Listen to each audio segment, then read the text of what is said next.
The warmth starts in the soles of my feet, not my knees, not my lower back, my feet, specifically, the soles, like I'm standing on something that's radiating heat from below.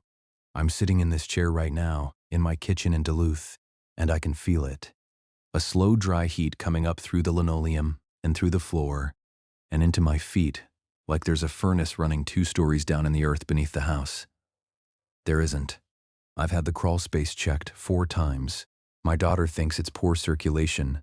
My doctor calls it peripheral neuropathy, which is his way of saying he doesn't know what it is. I've known what it is for 53 years. There's a page on the table in front of me. I keep it in a fireproof lockbox, which I know is how that sounds. But I do. The page is torn at the top where it came loose from a 3-ring binder, and one edge is brown and warped from contact with something in March of 1971. The header reads, Logistics Inventory, Forward Station Kestrel, Operation Deep Freeze, March 1971. Halfway down, Item 47, Biological Containment Equipment, Type 3, Quantity, 12 units. There is no Type 3 biological containment equipment listed in any Army field manual that has ever been published. I know because I have spent the better part of 50 years trying to find it. They brought 12 units to a weather monitoring outpost with a staff of 31 men. It wasn't enough. Look, I'm not here to convince you of anything. I'm Ray Kowalski. I was Sergeant E5, Army Corps of Engineers. And in the winter of 1971, I was assigned to Forward Station Kestrel, described to me as a seismic monitoring relay post in the Antarctic mountains, 340 miles from McMurdo Sound. The Army needed someone to manage equipment inventory, maintain the power systems, keep 30 men alive in one of the most hostile environments on Earth. That was my job. I was good at it. I'm just a guy who was good at his job and ended up in the wrong place. That's all I am. I want you to understand that before I tell you anything else, because nothing I'm about to say sounds like something a normal person would say. And I need you to know that I am a normal person. I was a normal person. The warmth in the soles of my feet has not gone away for a single day in 53 years. That's where I'll start. The Army has been in Antarctica since 1955. Operation Deep Freeze, it's on the public record, has been since Eisenhower signed off on it. What people don't think to ask about, because the Cold War gave everyone permission to stop asking questions, is the ratio. In the late 1960s and early 1970s, the United States military maintained roughly 1,200 personnel in Antarctica at any given time. Scientists, 200 on a good year, maybe 210. Nobody ever asked why you need 1,000 soldiers to support 200 researchers. The official answer was logistics, airlift, base construction, maintenance in extreme conditions. And that's true. That is part of what we did. It is not all of what we did. I got my orders out of Fort Lewis in January of 1971. Detached service, Operation Deep Freeze, duration unspecified. My CO said it was a career opportunity, in the specific tone of voice that meant, stop right there and don't ask follow-up questions. I was 26. I packed my cold weather gear and kept my mouth shut. Kestrel was reached by C-130 from Christchurch, New Zealand, and then a second leg on a ski-equipped LC. 130 that put us down on a compacted snow strip I wouldn't have recognized as a runway if the pilot hadn't called it one. On the intercom, the station itself was a cluster of prefab modules half buried in drifted ice. Living quarters, a generator building, a communications shack, a structure they called the science module, and a drill shed the size of a small warehouse, positioned at the south end of the station, over a hole in the ice that went down a long way. That was the first thing that struck me wrong. The drill. Seismic relay stations need sensors in the ground and antennae in the air. They do not need a drill shaft that, according to the depth gauge on the equipment panel in the shed, had already been bored 4,200 feet into the ice sheet. I filed that. I didn't ask about it. Colonel Wendell Hatch ran Kestrel, compact man, late 40s, with a face that had probably been handsome 20 years earlier and had since compressed itself into something harder and more useful. He met the new arrivals in the main module, hands clasped behind his back, and gave a briefing that contained almost no actual information. We were supporting ongoing geophysical research. All communications were to be routed through the comm shack and logged with Sergeant Torres. Questions about the research were to go to the science staff, not to him. He delivered this last part looking at the ceiling, as if our potential curiosity was mildly exhausting. I liked him, initially. Neat ship, no wasted words. It took me a week to understand that he wasn't keeping secrets because he'd been ordered to. He was keeping them because he already knew what was in that hole, and he'd made a kind of peace with it that no human being should be able to make. There were 31 of us at Kestrel. 14 support personnel, maintenance, comms, logistics, medical. I was in this group. 12 security, armed, a rotation posted at the drill shed around the clock, which I also filed and did not ask about. 4 science staff. And then Dr. Mara Feist. She wasn't counted with the science staff. She'd arrived 3 months before me and had her own module, which was unusual, and standing clearance to access the drill shed at any hour, which was very unusual. And every member of the security detail gave her a wide berth that wasn't unfriendly. More like the space you give someone you've watched do something you can't explain and haven't stopped thinking about since. I asked Torres about her on my second night. Torres was my opposite number in the comms shack, Sergeant First Class. Sharp, had done 2 Antarctic tours and had the eyes of a man who hadn't slept deeply in a long time. Feist, he said, and took a long drink of his coffee. She's the one who found it. I asked what she'd found. He looked at me with those eyes. Ask her yourself. I'm not cleared to say. He wasn't joking. At a seismic relay station, the comms sergeant was not cleared to discuss the findings of the station scientist. I filed that too. The file in my head was getting heavy. My job was inventory and power systems. 2 things that should have kept me busy and curious. For the first 4 days they did. On the 5th day, I found the thermal anomaly in the power log. The generators ran on diesel, and I tracked their output daily. Standard load management. But there was a supplementary heating line routed beneath the drill shed, and when I pulled its consumption figures for the past month, the numbers were wrong. The line was drawing almost nothing. In temperatures averaging -30 Celsius, you don't trickle heat to any structure where humans work. You push it, unless the structure doesn't need it. Unless something else was providing temperature from below. I walked to the drill shed in the early morning. Early morning in Antarctic March means darkness and wind that sounds like it's made of something harder than air. And I put my gloved hand flat on the floor just inside the door. Through the glove, through the insulation, I felt it. Heat, coming up through the permafrost and the ice beneath the concrete pad. Slow and steady, and absolutely without source. The warmth moved through my palm and up into my wrist and my forearm, and I crouched there in the dark and I thought, the cold down here goes all the way to the bottom of the world. So what is producing this? I reported the thermal irregularity to Colonel Hatch that afternoon. Sat across from his metal desk, he had a photograph on the shelf behind him, 2 girls in summer dresses, maybe 8 and 10 years old, squinting at the camera on what looked like a bright afternoon somewhere with green grass, and I explained the consumption numbers. He didn't look at my log. I'm aware of the discrepancy, he said. Sir, if the heating line isn't carrying the load, something else is providing temperature to that structure. We should identify the source before...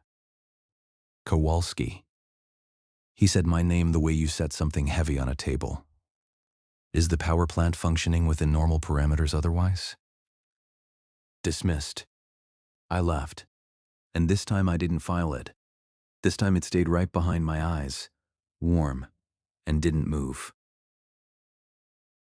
I was running diagnostics on the generator intake seals when she appeared in the doorway and said, without preamble, "You're the one who asked Hatch about the thermal reading."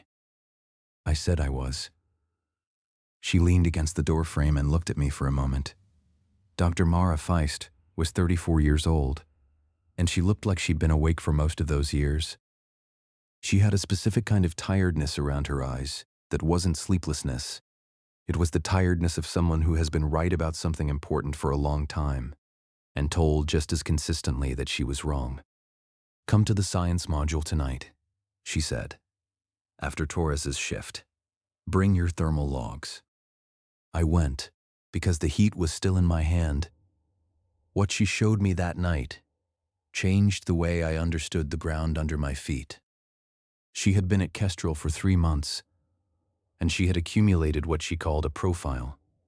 Temperature readings from sensors distributed through the drill shaft and the surrounding ice at various depths. She spread the printouts across the table, and I looked at them and could immediately see what she'd already understood. The heat was rising, not diffuse, the way geothermal heat spreads. Rising in a specific column, directly beneath the shaft, concentrated and focused. Like a chimney. Like something with a core. "How deep?" I asked. "The shaft goes to 4,200 feet, she said. "The source is below that. How far below? I can't say yet, but the gradient is increasing every week." She paused. "Whatever it is, it's getting closer to the surface." I asked what she thought it was. She was quiet. Then, something alive. I laughed. "I'm not proud of it." She watched me laugh and didn't change her expression, which stopped me faster than anything else could have. "The cores," she said. She pulled a specimen box from the shelf. "These came up from 3,200 feet, 2 weeks before you arrived." She put a core segment under the field microscope on her workbench and stepped back. I looked. Ice core samples look like cloudy glass, bubbles trapped in the crystal lattice, faint staining from ancient dust layers. I'd seen photographs. What I saw in that core was not just ice. Threaded through the crystal structure, distributed at intervals so regular they couldn't be accidental, were filaments, hair-thin, pale, branching, the same structure that a leaf has, veins, a vascular system running through 3,200-foot deep ice. "How old?" I said. It came out flat. Not a question anymore. The ice at that depth is approximately 290 million years old. Feist crossed her arms.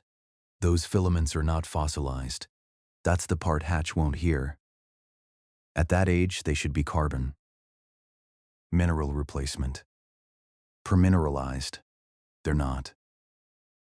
The cellular wall integrity is intact. Whatever that organism is, it has been in a state of extreme metabolic depression for 290 million years. It is not dead." She let that land, and the heat gradient tells me something has changed. It is waking up. I straightened from the microscope. The warmth in the soles of my feet came back then, right at that moment, pressing up through my boot soles into my heels, steady and slow, like standing on something breathing below me. "You told Hatch this," I said, 3 weeks ago. "What did he say?" "He said the filaments were contamination from drill equipment. He said the heat gradient was consistent with localized subglacial volcanic activity. He said there was no cause for alarm." She paused. He said this in front of 2 members of the security detail, which I did not think was coincidental. I stood there for a moment, looking at the filaments. Then I said, "What does it need to stay dormant?" "Cold," she said. "Consistent cold. The kind that's been here since the Permian, since Antarctica drifted to the pole and froze. It's been in suspension under ice 2 miles thick." She picked up the core sample and turned it in the fluorescent light. The filaments caught the beam and held it, translucent, like a leaf pressed up against a window. The drilling has been changing the thermal profile of the shaft. We've been pumping warm air down that hole every time the bit runs. We've been warming it from the inside, and the warming from the surface above has been building for decades. And between the two, she set the sample down. Between the two, we've given it something that nothing has managed to give it in 300 million years. A reason to move. Move toward what? She looked at me. Heat. Us. We're warm. The equipment is warm. The station is warm to something that has been frozen for that long. We are. She stopped. Started over. We're like a fire in the middle of a cold room. We're the only warm thing in the world right now. The only warm thing it has ever felt. I thought about my hand on the drill shed floor. The warmth I was feeling right now. In my boot soles. Standing in the science module while we talked. It was already moving toward us. Slowly, but toward us. Antarctica isn't a continent, Feist said quietly. She was staring at the core sample. It's a lid. I didn't fully understand that yet. I would. Corporal Dennis Pruitt had been operating the drill at Kestrel for 5 months before I arrived. 22 years old, from Baton Rouge. He was one of those people who fills up a room without meaning to. Always moving, always talking, always finding something funny in whatever was in front of him. He kept a deck of cards in his breast pocket and did close-up magic tricks that were genuinely good. He'd learned them from his uncle, who'd learned them in Korea as a way to stay sane during long nights. Pruitt taught me 4 tricks in my first week. He laughed at my fumbling with the patience of a man who has more warmth for other people than is reasonable to sustain. And I thought, this kid is going to be okay wherever he ends up. By the 25th of March, Pruitt had stopped doing card tricks. He sat at meals and looked at the middle distance, and sometimes moved his lips without sound. When you spoke to him, he came back slowly, like surfacing from deep water. I heard him through the partition some nights, restless, talking in his sleep. Words I couldn't make out. I asked him what was wrong on the morning of the 23rd. We were in the drill shed together, him running pre-operation checks, me calibrating the shaft sensors. He didn't answer right away. He had his palm flat against the drill housing, looking at the floor. You ever hear something? He said, that you can't unhear? I asked what he meant. When the drill's running, monitoring the bit, there's always noise. Vibration, mechanical, the bit eating ice. You tune it out. He was still looking at the floor. About 3 weeks ago, I started hearing something else in the noise, like someone talking. Not words, just the rhythm of it. The way speech sounds when you're too far away to catch the words, but you know it's talking. Where's it coming from? Below the bit. He looked up at me. His eyes were wrong. Not crazy wrong. Empty wrong. I reported it. Hatch said mechanical resonance. Is it? I know what mechanical resonance sounds like. He looked back at his palm on the housing. This is not that. I put my hand on his shoulder briefly and went back to the sensors. The warmth through my boot soles in the drill shed was stronger than anywhere else at the station. Steady. Regular. Something slow and massive, drawing breath 2 stories below the concrete. The first time the drill shaft spoke, it was 2 days later. Torres had a seismic sensor array at 3 depths around the shaft. Standard monitoring equipment, the kind of thing a seismic relay station would actually use. The data ran to a strip chart recorder in the comm shack, a continuous roll of paper printing amplitude readings, like a medical EKG. Most days, the chart showed background microseismic noise, occasional distant tremors, the vibration signature of the drill when it was running. I was helping Torres log a routine calibration check when the chart changed. Not a spike, not a tremor, a pattern, regular, rhythmic, spaced at precise intervals of approximately 4 seconds. amplitude rising and falling in a cycle that looked. I remember standing over that chart with Torres and both of us having the same thought at the same time, and neither of us saying it out loud. It looked like breathing.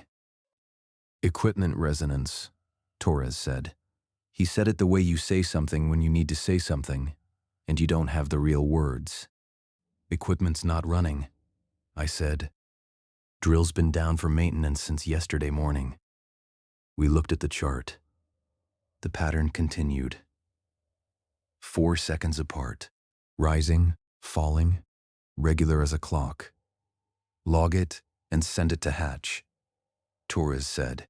We did. Hatch nodded it as probable interference from the ventilation system and did not ask us to investigate further. That night, I lay in my bunk and I felt the warmth in the soles of my feet, and I counted the pulse of it. The heat seemed to come in waves. Slow and spaced, I counted in the dark for 15 minutes, about 4 seconds apart. I told myself I was imagining it. The first time the radio used a human voice was the 30th of March. Torres and I were in the comm shack running frequency checks when the receiver crackled. Not unusual, Antarctic radio propagation produces a lot of interference, static, random noise. What came out of the static this time was not random. Pruitt's laugh, his actual laugh, that specific loud surprise sound, like he'd been caught off guard by a punchline. I had heard that exact laugh 100 times. I recognized it the way you recognize your own name. Torres pulled his headphones down around his neck and looked at the receiver. Pruitt's in the drill shed, I said. I know. Torres hadn't moved. I just saw him there 20 minutes ago. The receiver crackled again. Pruitt's laugh, exactly the same duration, the same interval between the notes of it. It's a recording, Torres said. There's no recording equipment near the shaft. We sat with that for a moment. Torres keyed the handset. Pruitt, this is Torres in comms. Can you hear me? Static, then the laugh again. Identical. Third time now, like a machine playing back the same clip. Torres set the handset down carefully. He looked at me. I looked at him. It hurt him, I said, because one of us had to say it. It listened to him for 5 months at that console, and now it's using his voice. Log it, Torres said. Send it up to Hatch. We logged it. Hatch described the phenomenon as radio frequency interference producing audio pareidolia, our brains hearing familiar sounds in static. He delivered this in his office with his hands flat on the desk and his eyes absolutely steady. And I understood, sitting there looking at his steady eyes, something I had been building toward for 2 weeks. He already knew. He had known before we arrived. The orders to hold position, to keep drilling, to continue. Those orders didn't come from ignorance. They came from someone a long way up the chain who had decided, in a room far from the ice, that whatever was in that shaft was more valuable than 31 men living above it. The radio transmissions changed again 4 days later. Torres called me at 0400. I came to the comms shack and put on the headphones and listened. It was still using Pruitt's voice. But this time it wasn't a recording. This time, it was splicing. Phrases, fragments of actual sentences Pruitt had spoken at some point during his 5 months at Kestrel, stitched together in a new order. His voice, his exact intonation, his specific way of clipping certain consonants. But the words were being arranged into something new, something that wasn't a sentence he'd ever said. The first thing I could clearly make out was, "Come down here, Kowalski." Then, a moment later, in Pruitt's voice, I found something you should see.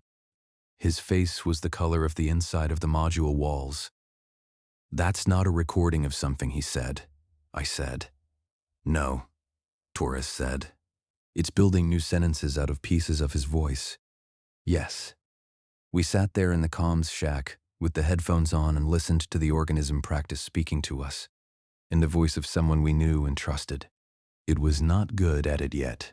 The splices were audible, tiny gaps between the fragments, the intonation not quite right, the rhythm of the sentences slightly off, like someone reading from a script in a language they'd just learned phonetically. But it was getting better. Over the next hour of transmission, it got measurably better. The gaps shortened, the cadence smoothed. It was learning us. It had been listening for months, and now it was learning to speak back. I pulled my headphones off and walked outside and stood in the Antarctic dark for a while, with my hands at my sides, and the cold pushing through my gear, and the warmth in my feet coming up steady and slow from a long way down. I found Feist in the science module when she heard. She was sitting at her workbench, with her hands flat on the surface, and her face doing the stillness thing. "He's going to drill to contact," she said. "What does that mean exactly?" "The heat source is approximately 400 feet below the current shaft depth. He's been ordered to drill until physical contact is made. Whoever gave the order thinks they can sample it, extract something, study it." She looked at the core samples in their box. "Do you understand what happens if you drill into something that is alive and continuous across an entire continent?" I looked at her. "It will feel it," she said, "the way you'd feel a needle in your arm." She stood up and walked to the window that faced south toward the drill shed.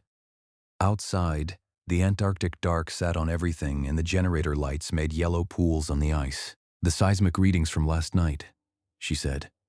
"The pattern changed. It's not the 4-second breathing cycle anymore. It's faster, more irregular." She turned from the window. "It's like when you're asleep and someone comes into the room. Before you wake up, your breathing changes. You start to shift." She met my eyes. "It knows we're here, Kowalski. It's been knowing us for weeks, and now it's starting to come up." I felt the heat in my feet then, deeper than before, past the soles and into my arches, like the warmth was reaching for me, trying to find what was warm about me. "We need to get Hatch to evacuate," I said. "I've tried. We both go to him. Together. With the data." "Kowalski," she said it gently. "Hatch is not the decision point. Hatch has orders. Whatever we show him gets sent up to people we will never meet, who decided before we were ever sent here that this thing was worth the risk. Those people have not changed their minds." She looked at her hands. "We are support personnel. We are here because something enormous is waking up under the ice, and someone at the top of a very long chain of command wants to see what it does when it gets to the surface." Silence in the module, the generator hum, the warmth in my feet. "Get ready to move fast," she said. "When it starts, it's going to start fast." On the morning of the 7th of April, Pruitt ran the drill. I stood outside the drill shed and watched him through the small window in the wall. He lowered himself into the operator's chair and put on his ear protection and sat for a long moment with his hands on the controls, without activating them. Just sitting. Very still, feeling what I was feeling through the soles of his boots, the warmth coming up from a long way down. Then he activated the drill. The sound of it went through the whole station. 9 hours of it. I tracked the depth gauge in 2-hour intervals. 4,400 feet, 4,500, 4,500, and 80. At 4,630 feet, the drill stopped. Not a mechanical jam, not a stall. The motor log shows full output, the bit turning at operating speed. It just stopped moving downward, like it had hit something that gave resistance without breaking, dense and elastic. Not rock, not ice. The resistance of something that pushed back. The temperature in the shaft spiked 14 degrees in 11 minutes. Pruitt cut power. He came out of the shed and sat down in the snow outside the door with his hands on his knees. I went to him. He was looking at nothing. "It pushed back," he said. "The bit hit a dense layer and... no, He looked at me and his eyes were the emptiest I'd seen them yet. Not like rock pushes back, like something alive pushes back. You push on it, and it pushed back. He looked away, and then it held. It held the bit. I had to cut power because the housing was starting to vibrate. It wasn't mechanical vibration. It was trying to pull the bit down. The radio transmitted Pruitt's laugh from the comms shack that night. Pruitt heard it from his bunk. I know because the partition between our berths was thin, and I heard him go completely still. Not moving, not sleeping, just lying there in the dark, listening to his own laugh coming out of a machine in the next building. And the silence underneath his stillness was the worst sound I heard at Kestrel, until the sounds that came later. Torres reached Camp Foxtrot on the interstation radio at 0200 the next morning. He called me. I came to the comm shack in my thermal underwear and stood behind his chair and listened. Foxtrot was 90 miles southwest. Different station, different team, same mission, another drill shaft, same depth, same thermal anomaly. And the night before, their bit had stopped at 4,630 feet. Same depth, same temperature spike, same resistance, same pushback. Torres and I sat with that for a moment. Same organism, Feist said from the doorway. She'd heard the transmission. The same continuous structure extending under the entire ice sheet. They drilled into it from a different location and hit the same layer. It's one body. She sat down in the chair across from Torres.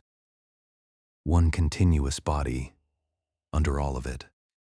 The comms shack was quiet. The strip chart recorder ran. The generator hummed. She looked at me. How big is Antarctica? The warmth in my feet went up my legs then, all the way up, past my knees, into my thighs. A slow ascending heat like stepping gradually into water that was wrong. It held for about 5 seconds, and then dropped back to just my feet. It was the organism responding to the second breach point, 90 miles away. A systemic response, the way a body responds to 2 simultaneous pinpricks, by routing a signal all the way to the brain. The signal had traveled through ice under our feet for 90 miles in approximately 4 seconds. On the 9th of April, Colonel Hatch ordered a shaped demolition charge lowered into the drill shaft. He called us together in the main module and announced it. Feist sat across from him, with her hands flat on the table. "Sir," she said, "that organism extends across the entire continental ice sheet.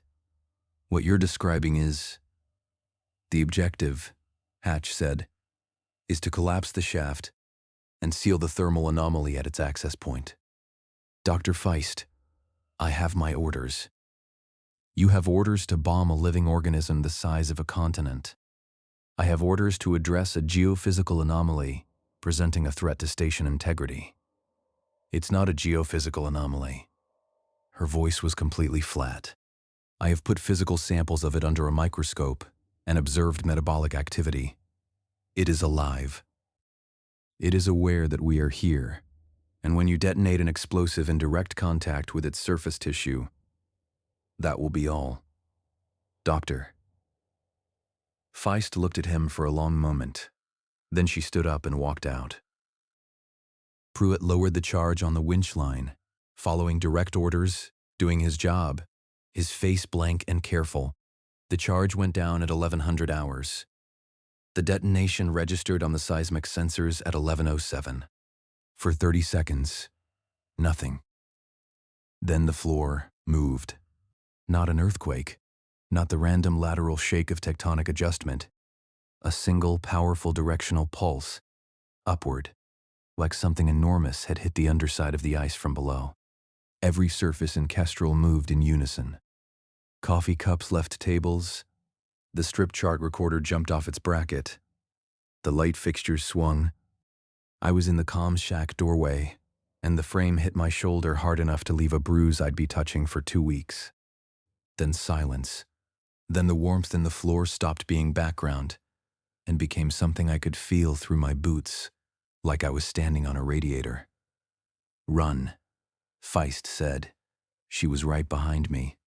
She wasn't loud. She was terrifyingly calm. "Right now, run." The ice opened near the south perimeter at 11:14. Not cracked. Opened. A section of the surface approximately 40 feet across, simply parted, like a mouth, and from the gap rose a shape that I have spent 53 years trying to describe accurately and have never quite managed. Dark. That's the first word, and it's not enough. Dark the way the inside of something is dark. Not absence of light, but presence of depth. The color of old meat left in a very cold place for a very long time. Dark brown shading to black, and across its surface ran paler lines that pulsed with a rhythm I already knew. 4 seconds apart. Veins. Actual veins, each one as thick as a man's thigh, branching and webbing across a surface that kept rising. It rose 30 feet above the ice surface. 40, 50. The scale of it. I keep trying to find a comparison that works. Imagine a wall. Not a wall in a room. A wall in a building. Now imagine that wall is a fingernail. One fingernail, on one hand, of something that stretches for 3,000 miles in every direction beneath your feet. That is what I am trying to describe. That is what rose from the ice at the south perimeter of Station Kestrel on the morning of April 9th, 1971. The temperature at the perimeter dropped 40 degrees in 60 seconds. Its outer surface, still frozen, still carrying the cold of 300 million years. Vented atmosphere, as it breached. Steam came off the dark surface as the differential hit the Antarctic air. The steam drifted across the station, and where it touched the metal structures, frost formed instantly, thick and white, and the metal underneath went brittle. A section of antenna mast cracked from the frost contact and fell in pieces that bounced on the ice like broken crockery. I have never said this out loud before, but it was the most beautiful thing I had ever seen.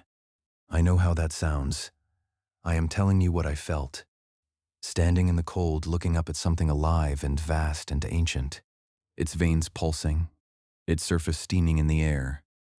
The scale of it making the station, and the vehicles, and all of us look like something a child had left on the ice and forgotten. There was a moment, maybe 2 seconds, where I felt something that was not fear, and not awe exactly, but something between them that I don't have a word for.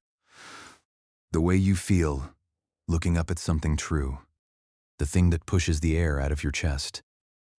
Then, the second breach opened on the east perimeter, and the moment was over. Private First Class Hector Solis was 20 years old. From Albuquerque, he had a photograph of his mother and his 2 sisters tacked above his bunk, and he looked at it every morning when he woke up. Not sadly, more like checking in, confirming they were still there. He played harmonica badly and cheerfully, and did not stop even when Torres asked him to, and Torres asking him was a weekly occurrence. He was the kind of person who makes you feel better about everything just by being in the room, not because he said anything wise, but because he was genuinely glad to be alive, and that gladness was contagious. Solis was at the south perimeter when the breach came.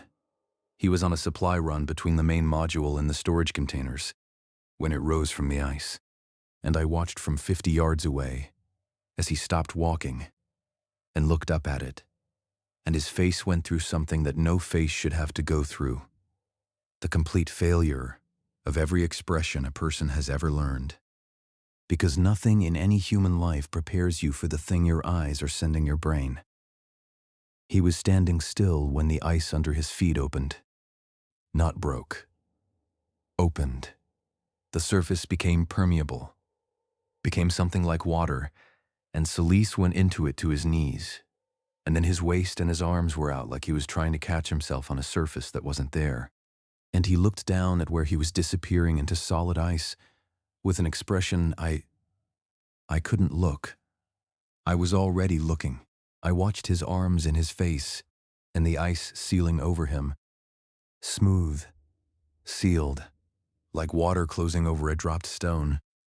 And then he was gone, and the ice was as flat and unbroken as it had been before he'd ever stood on it. I screamed. Torres caught me from behind, both arms around my chest, pulling me back from where I was moving, without knowing I was moving. And I kept trying to go forward for a long time after there was nothing to go forward to. Hatch was on the radio at 11:19. I could hear him through the comms shack window, his voice controlled in a way that made my stomach drop. McMurdo Command, this is Kestrel Actual.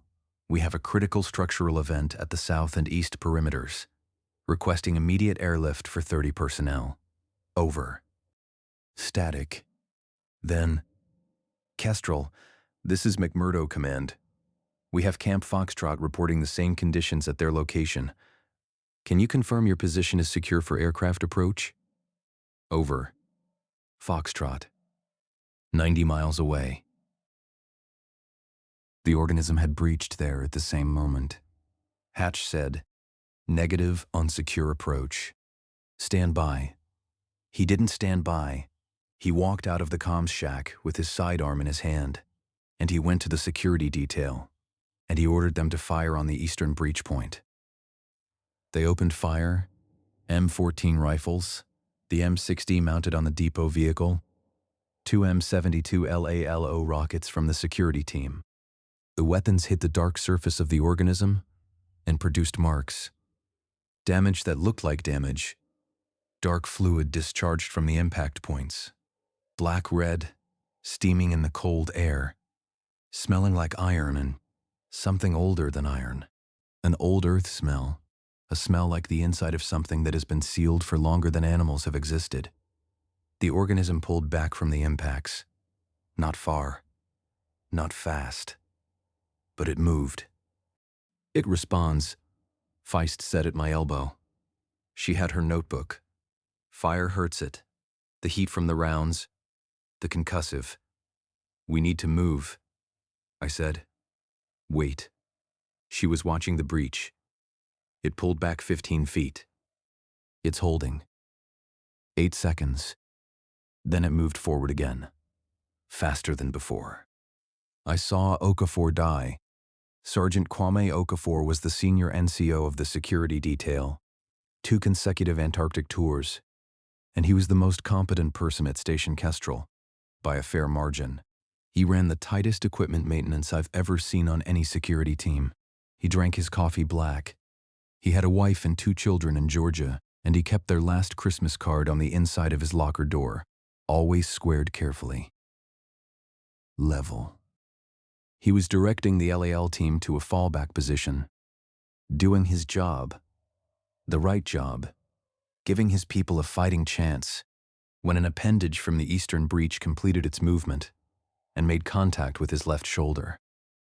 Contact, not a grab, a touch, the way you'd touch something you were evaluating. The cold came off the organism's surface in a blast. I felt it from 40 yards away, a temperature that had nothing to do with Antarctic ambient cold, something more absolute, the cold of something sealed from sunlight for 300 million years. Okafor's shoulder froze on contact. I watched the frost spread from the point of contact across his chest and down his arm in about 2 seconds, and he went rigid, and his face went through one expression that I won't try to describe, and then he went still, and he fell down onto the ice and didn't move. The M60 gunner kept firing.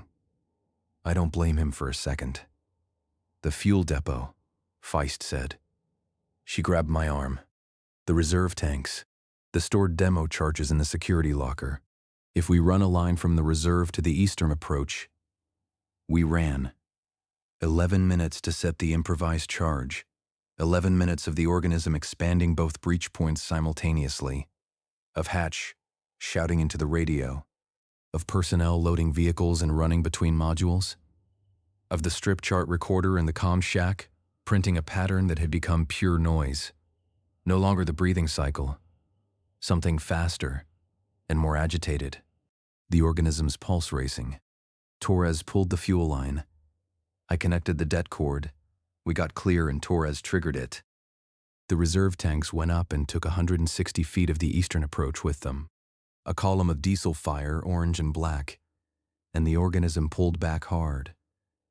Pulled all its eastern surface material below the ice line in about 4 seconds. The fastest I had seen it move.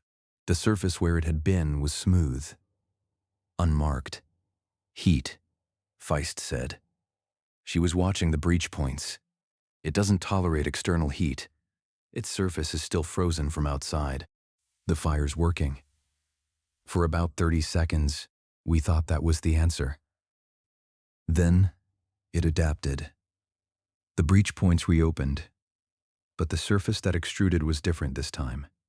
Pale, almost translucent, a membrane layer over the dark flesh of the main body. A blister, an insulating layer between itself and the heat. The fire burned against this membrane.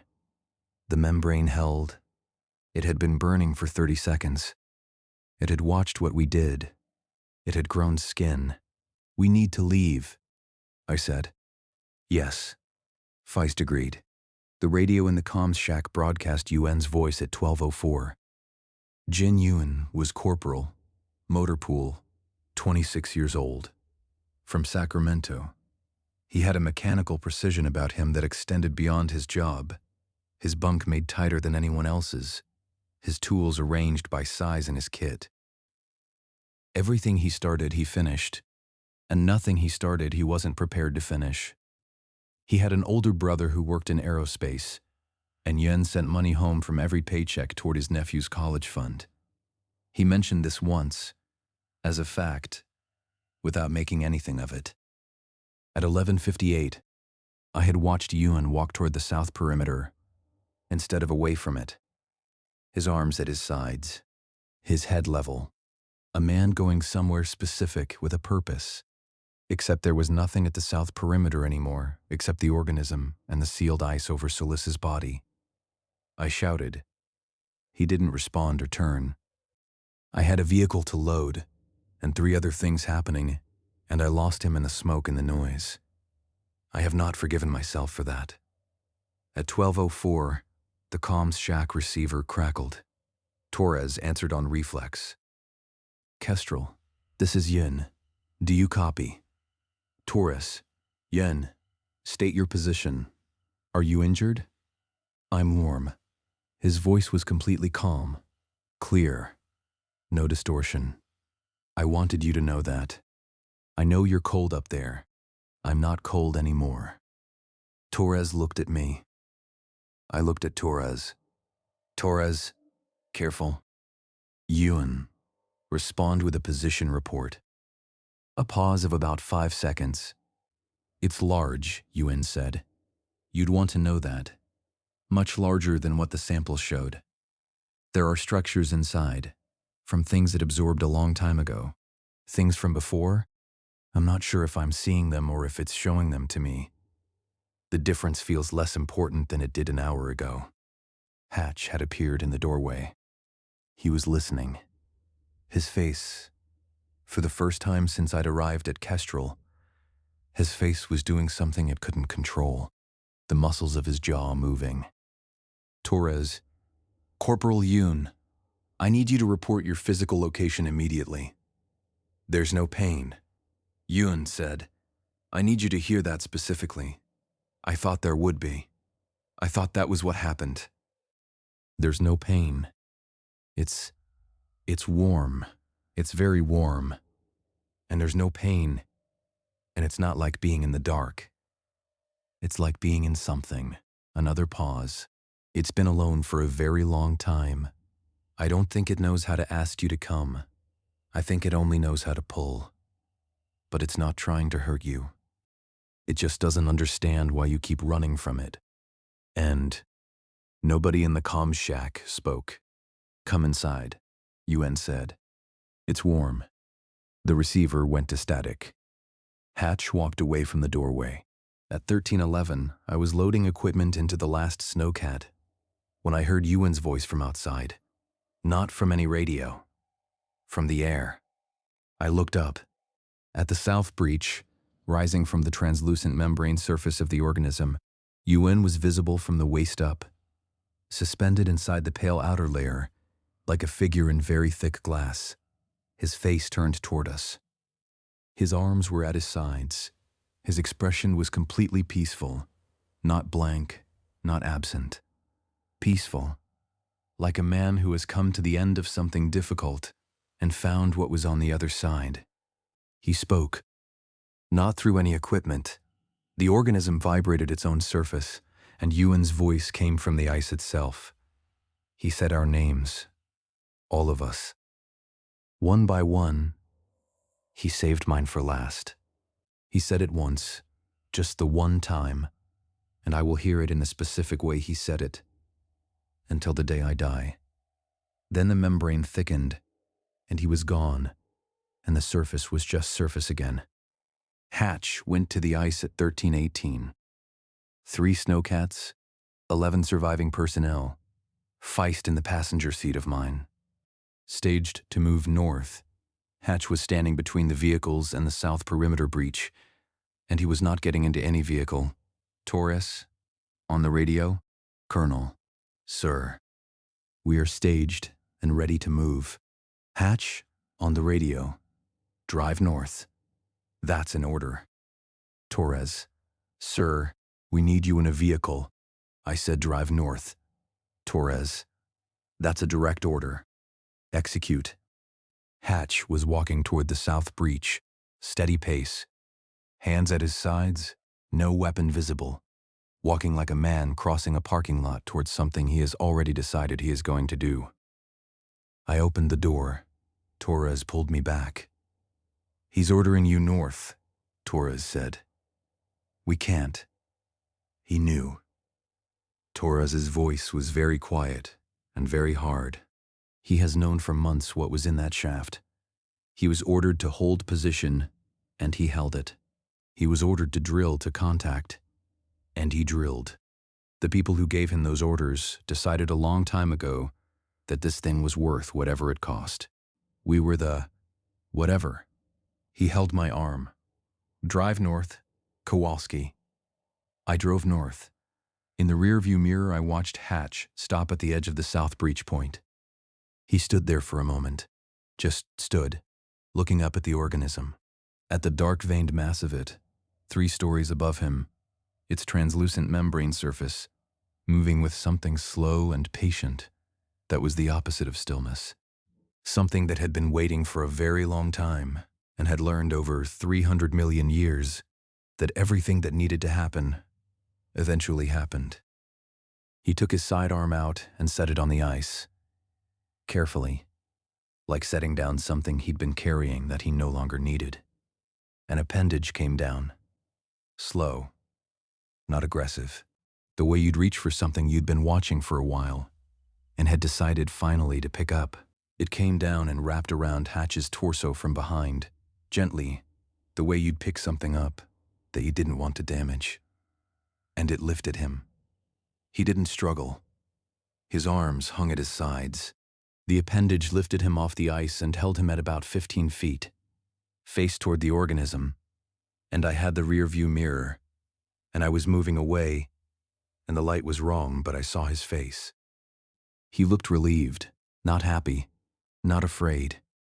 Relieved in the specific way that only makes sense if what came before was unbearable.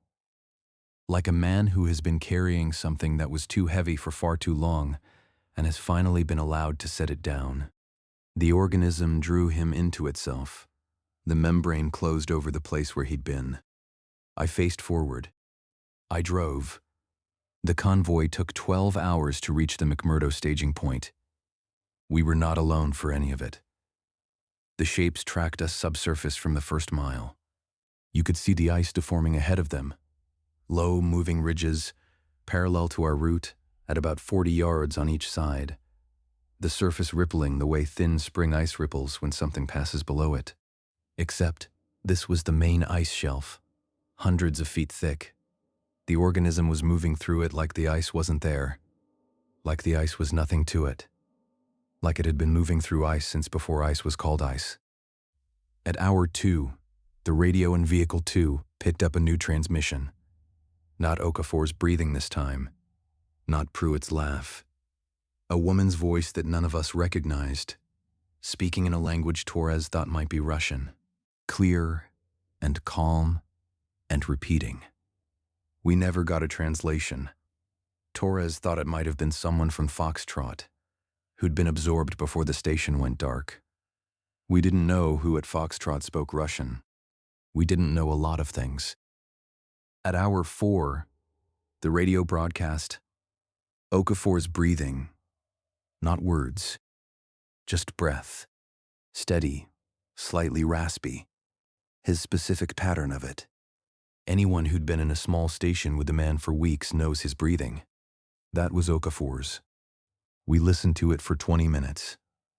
Then Torres switched the frequency, and it was on the new frequency too. Torres turned the radio off. The breathing was still audible, faint, coming from somewhere near the floor of Vehicle 1. We kept driving.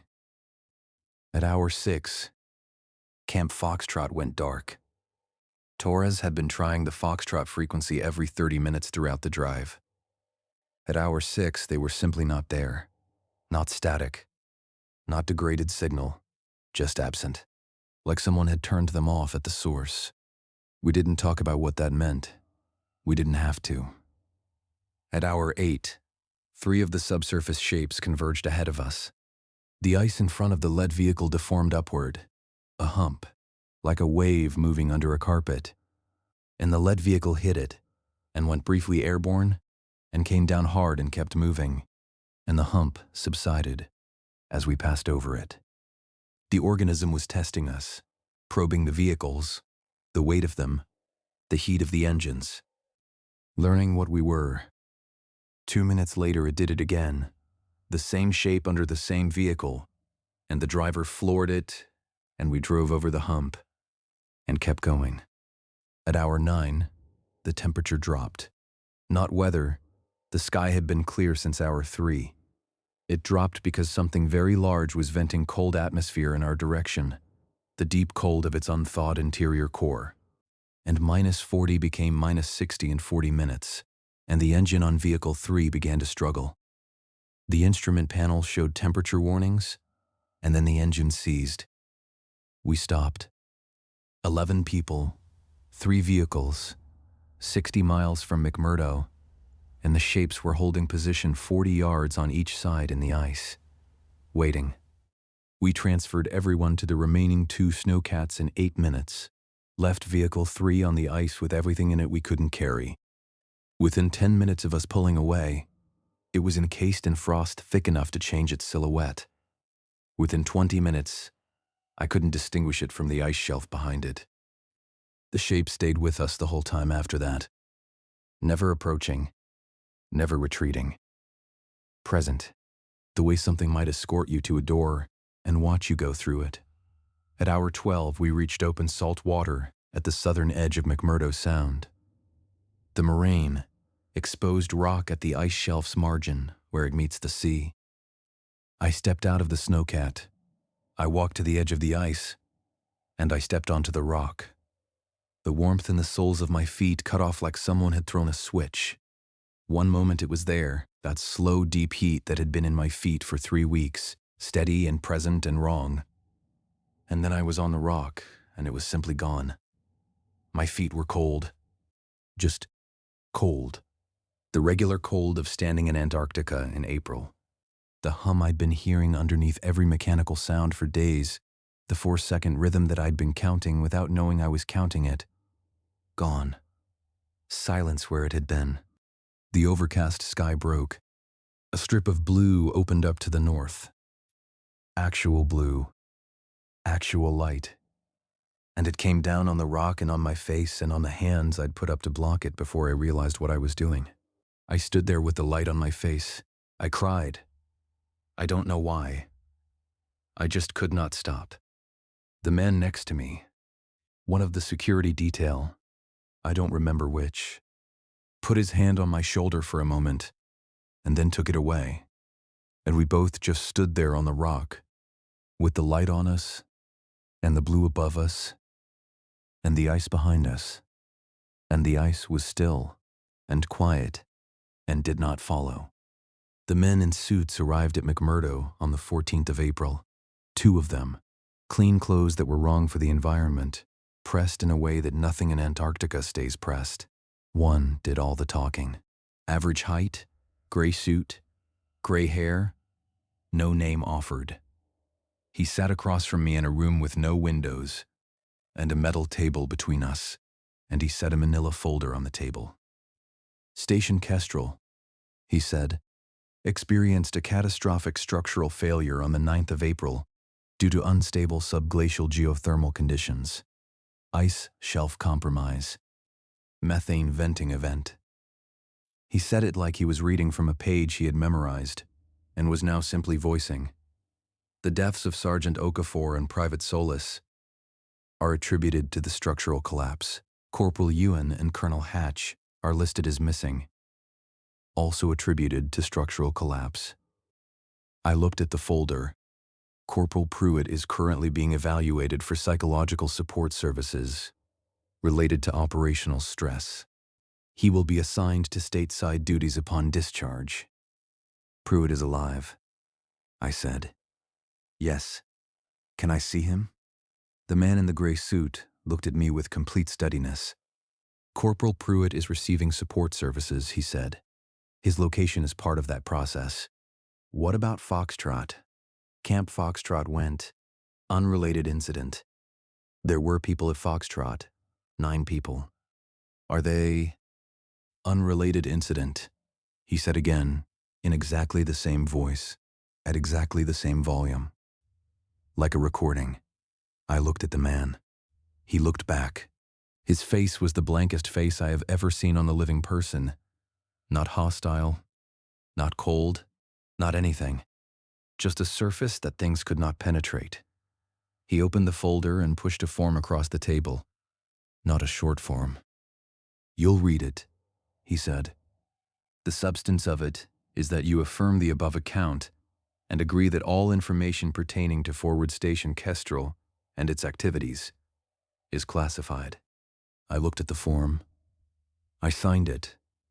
I signed it because I was 26 years old, and I had been within a mile of something that had absorbed 4 human beings in front of me.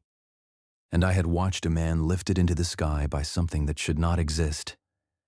And all I wanted in the entire world was to go back to a place where grass grew and the air smelled like something alive, in the normal way of things. And that place was on the other side of that signature. That's why you sign. Not because you're a coward. Not because you believe them. You sign because you are past the place where choices feel like choices, and all you can do is put your name on the paper and get on the plane. I signed. They processed a medical discharge in 48 hours, and 2 weeks later I was on a commercial flight over the Pacific, and at altitude, somewhere over the dark water south of Hawaii, I felt the warmth start in the soles of my feet again. Just a trace, a ghost of it, an echo at 3,000 miles. I have felt it every day since. Feist published nothing. She couldn't. She'd signed the same form. And I know because I saw her face when it was presented to her, the specific face of someone watching a door close that they know will not open again. She went back to university. Shifted her area to deep ice thermodynamics. Published several papers in journals that very few people read, and some of those papers have sentences in them that mean something if you know what you're reading between. She died in 2009. Natural causes. I went to her memorial in Seattle and sat in the back and did not speak to anyone. Torres went home to San Juan and opened a repair shop, and we spoke twice a year until 2016, and then he stopped answering the phone. And I have let myself not know what happened to him because I'm 79 years old, and there is only so much knowing I have left. Pruitt?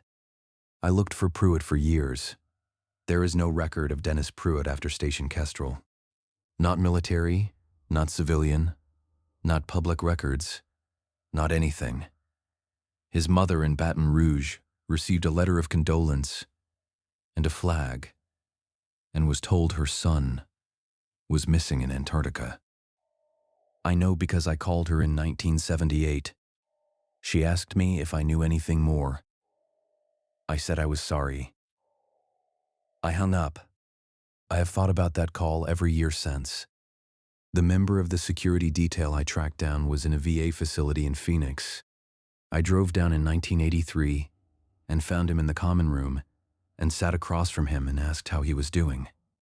He looked at me for a long time without speaking. Then he said, very quietly, "I can still hear it breathing." He turned away from me. I sat there for a while. Then I left.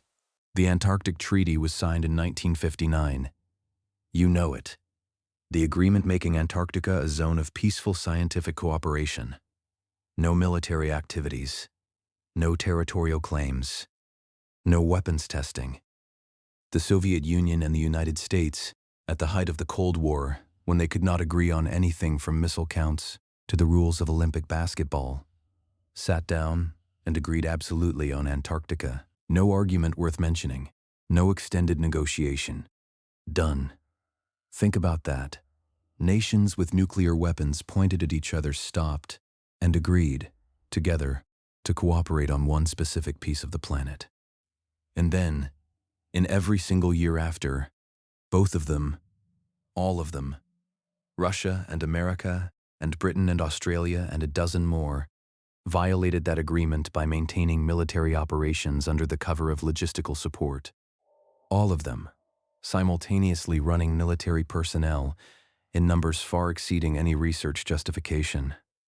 They found it independently. Different countries, different decades, different drilling programs. The British encountered signs of it during Operation Tabarin in the 1940s. That's why Tabarin never became a permanent station. The Americans encountered it during High Jump in 1947, which is why Byrd's expedition came back early, and why Byrd spent the rest of his life trying to get someone to believe what he'd seen. The Soviets found it with their Vostok station drilling program and sealed those findings so thoroughly that the research community still doesn't know what's actually in those cores. All of them, every major power, independently finding the same thing, and then all of them agreeing, very quickly, to maintain a military perimeter around it and call it scientific cooperation. You don't need an Antarctic treaty to protect penguins. You need one to maintain a perimeter around something you found and couldn't kill, and can't afford to explain. The West Antarctic ice sheet is melting. Every year, faster than the year before. Every year the projections get revised, and every year the revision isn't far enough. The glaciologists explain it as warming air, warming ocean, thermal intrusion at the ice shelf margins. Those things are true. Those things are happening. There are also readings from the automated sensor networks that replaced stations like Kestrel after the 1970s, that record heat from below the ice, rising, more of it every decade.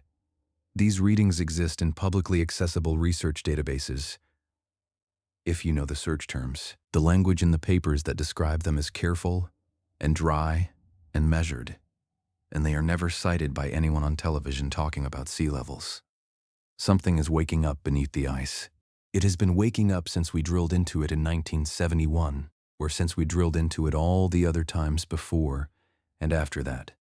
Every year the ice thins from above and the heat rises from below, and the boundary, the specific geographic edge where the warmth stopped following my snowcat at the moraine in McMurdo Sound, gets a little less certain. I know because I can feel it. The warmth in the soles of my feet used to be there, and then it would recede, like a tide, and I'd have days where it was barely present. Those days have been fewer and fewer for the last 10 years. Right now, in this kitchen in Duluth, in this chair, at 79 years old, it's constant. The slow, deep heat coming up from a long way below. It doesn't vary anymore. It doesn't recede. The soldiers in Antarctica are not there to support the scientists. They have never been there to support the scientists. They are there because something enormous and alive has been sealed under the ice for 300 million years, and the ice is melting, and the people who know what's under it have decided that when it finishes waking up, they want bodies at the perimeter. 1,200 soldiers? Not enough. Not close. I keep the logistics manifest page in the fireproof lockbox. I take it out sometimes and look at it. Item 47, biological containment equipment. Type 3. Quantity, 12. The paper is old and brown at one edge, and the words on it are just words. Ink on paper. Except that I don't keep it in a fireproof box because of the words. I keep it because it's warm to the touch. I have held thermometers to it. It reads ambient. It's not warmer than the room. It is warm in my hands. It has been warm in my hands since the day I pulled it from that binder in a drill shed in the Antarctic mountains, standing over a hole that went 4,630 feet down into something that had been asleep for longer than we can imagine, and pushed back. The warmth is in my feet right now. It is in my hands. It has never stopped. It's getting stronger.